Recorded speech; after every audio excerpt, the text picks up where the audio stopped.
baby, don't put my love upon no shelf. She said, don't give me no lines and keep your hands to yourself. Woo! I love that song. Welcome back, everyone, to One Life Radio. This is Bernadette with Diamond Gray, Aviana Barrientos, Jill Lane, and DeJuan Bennett. Before we get started, I want to let everyone know that you can go to our website, oneliferadio.com, to download and listen to our podcast and subscribe to our newsletter. You can also go to iHeartMedia.com to listen live or download the free iHeartRadio app and listen to us from anywhere in the world. And again, a big shout out to our sponsors, great companies like Sun Warrior, Crazy Water, the Hemp Company, Paleo Magazine, the Wellbeing Journal, and the ISSN, and a few more coming up this week. Nature's Plate has signed on with us. One of my favorite new restaurants. It's basically all plant-based food to go, and it's delicious, absolutely delicious. So, and I have to say, I've lost some pounds without even trying because I think my stress level's lower from not having to run to the grocery store every single night because it's so difficult. I'm very particular about eating really good quality plant-based food now. I always have been, but, more so now than ever. And so I naturally just kind of, I think the relaxation and then getting such nutrient-rich foods, which is kind of what you and I are going to be talking about today, Jill, in an upcoming segment about food for thought, about how what you put in your mouth fuels your body and your brain. So we're going to be talking about it. But great companies out there bringing this content to you that care about the world and care about you legitimately. So, DeJuan, always great to have you in studio. You always, you and Jill together are like just so much fun. You are. It makes a whole different show for me when I've got people in the studio that I love. Ditto. Yeah, I mean, I love your energy. Yes. I really do. But DeJuan, you've been on the show many times as well as Jill. But let me introduce both of you because we're going to talk about this. Having difficult conversations with your kids with DeJuan Bennett is a licensed professional counselor with over 11 years of counseling experience from Vallejo, California. DeJuan has 2 master's degrees, one in counseling, another in psychology, and he is currently in the process of finishing up his PhD in clinical psychology, and he is the owner of Healthy Life Interventions Counseling in Oklahoma City, as well as his private practice, D. Bennett Counseling, here in Dallas. DeJuan believes that the key to mental and behavioral success is the ability to master one's self-awareness and emotional control. And I say this all the time. I couldn't agree with you more. To me, that is the perfect description of someone who is just, I don't know, sane, if you will. Yes, they are mentally healthy. They're mentally healthy, and they want to be healthy inside and out. Yes. And Jill Lane is here. She is a pro athlete, health and nutrition coach, and founder of Fueling Champions, which is a 3-step sports performance and athletic nutrition program built to maximize the potential of student athletes and the parents that support them.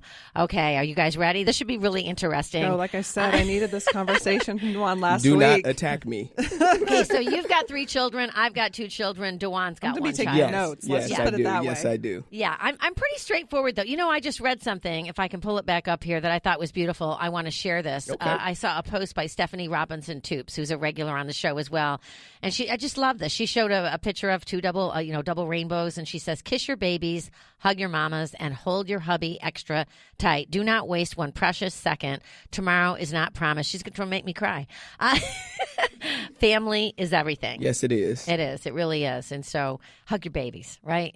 Before you talk to him about something that you don't want to have. I hug mine a lot every day. He's probably, like I said, he's probably tired of me. He thinks I'm a nuisance because I'm always hugging him and kissing him on his forehead. No, you know what? And so I've got my older one's affectionate now that she's gone through the teenage years, and now my 14-year-old, I can't even tell you the last time she gave me a hug. But I am a little needy when it comes to that because I'm a mama, Right. I love squeezing my baby bears, and I want to hug them every single day, and sometimes I don't want to.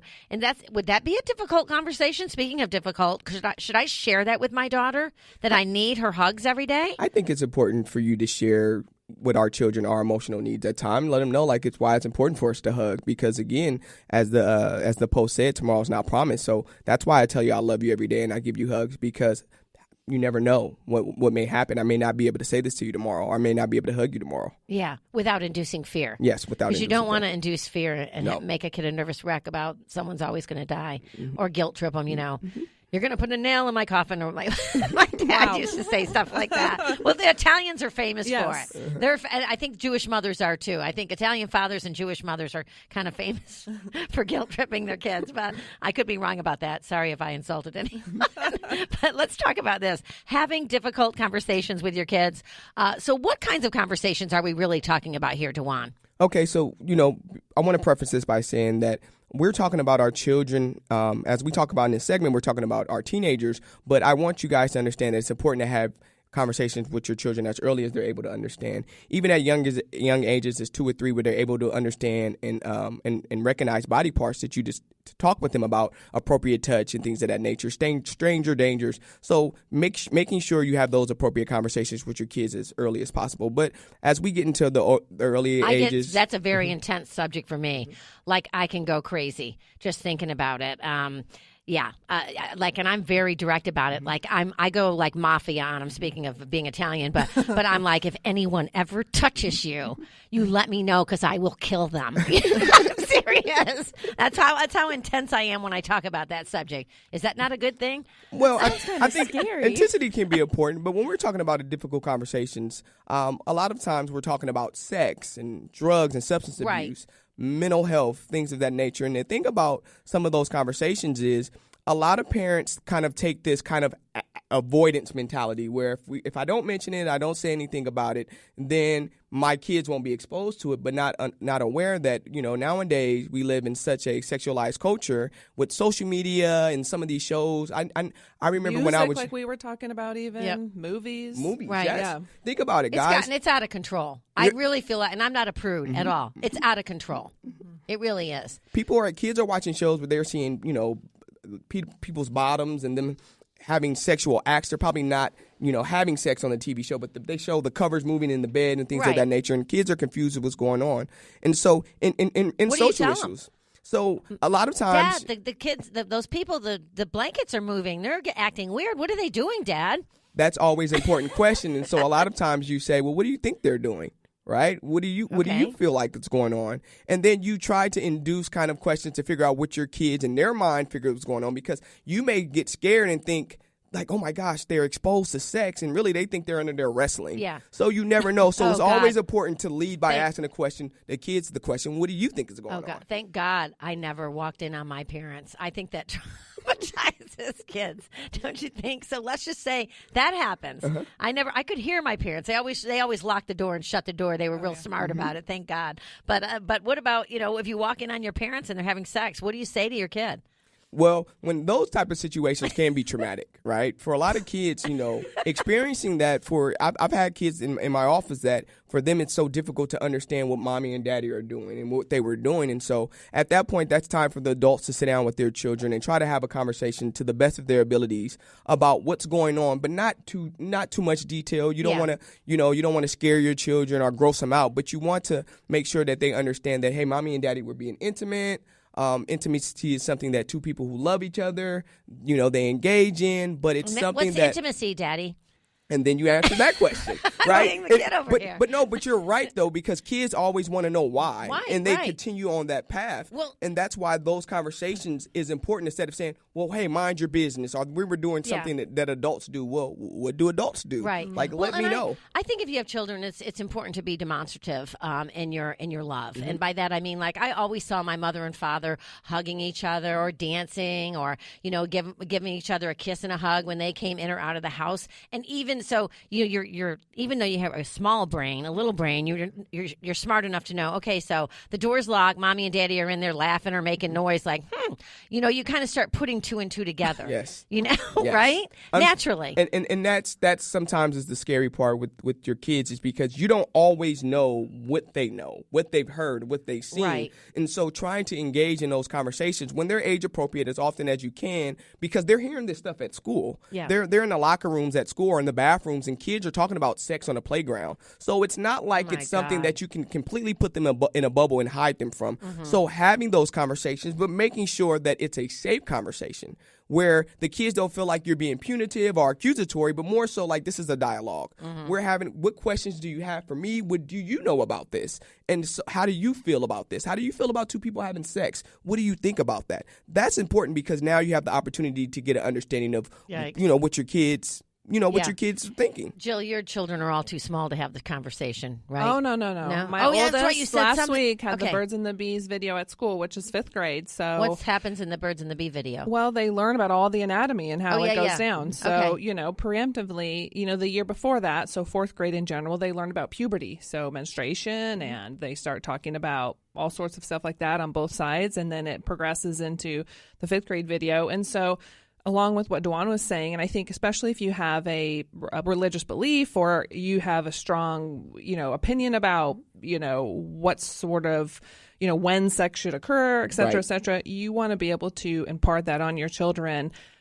Because if you just let the ways of the world teach them, you might not be so happy with the outcome. And if you're having that conversation with your kids where they're teenagers, you're probably, when they're 15, 16, they're already in high school, you're probably too late. Oh, yeah. So you want to get, kind of a little proactive in those situations. But another thing, too, is social media, right? In cell phone usage. A lot of parents aren't aware of all these masking apps that their kids are using to hide videos and stuff like Calculator Plus, things like that, where kids are having videos and they're sharing videos and they're keeping them private, all disguised as a calculator in their phones. What? So yes.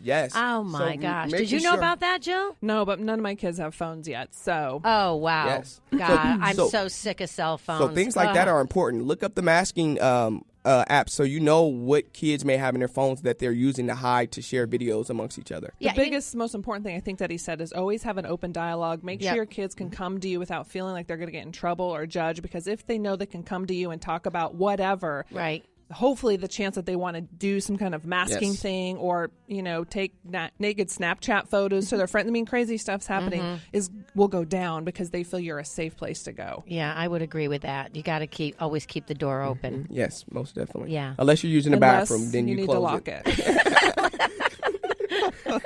We're going to talk a lot more about this. We haven't talked about sex. We talked about sex. We didn't talk about drugs, mental health, and a couple of other things. Or pornography. Yeah. Oh, gosh. Oh, geez. All right. We'll be back, everyone. Stay tuned. You're listening to One Life Radio.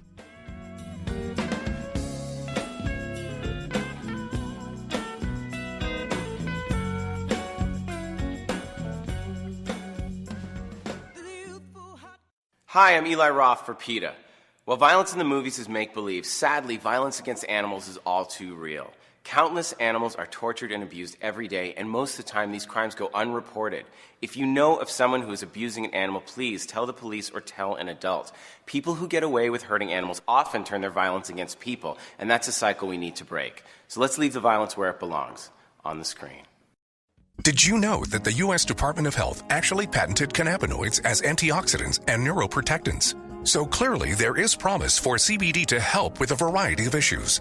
H-Hemp's U.S.-grown CBD system is fully tested for purity and safety. For daily balance, H-Hemp has the best-tasting CBD tinctures available. Their Super Breath Blast delivers near immediate relief and relaxation while on the go. And the Magic Balm works wonders for your muscles, joints, and temples.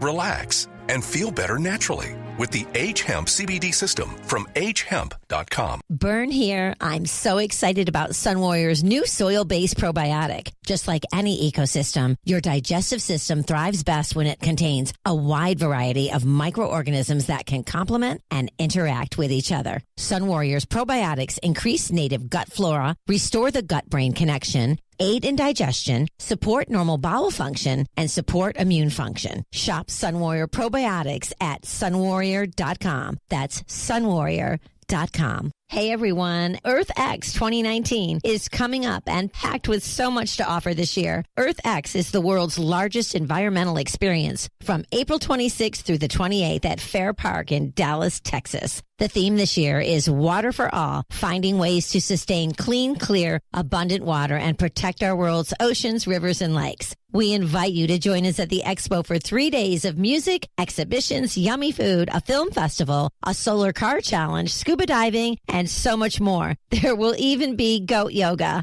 At EarthX, you can learn all about our current environmental issues and how to actively participate to protect our Earth. One Life Radio will be there recording, so look for us and be sure to say hi. Visit their website for more information and register for free admission at earthx.org. That's earthx.org. See you there. Hi, this is Sean Wells, certified sports nutritionist, registered dietitian, and biochemist. One Life Radio and I are so excited about the launch of our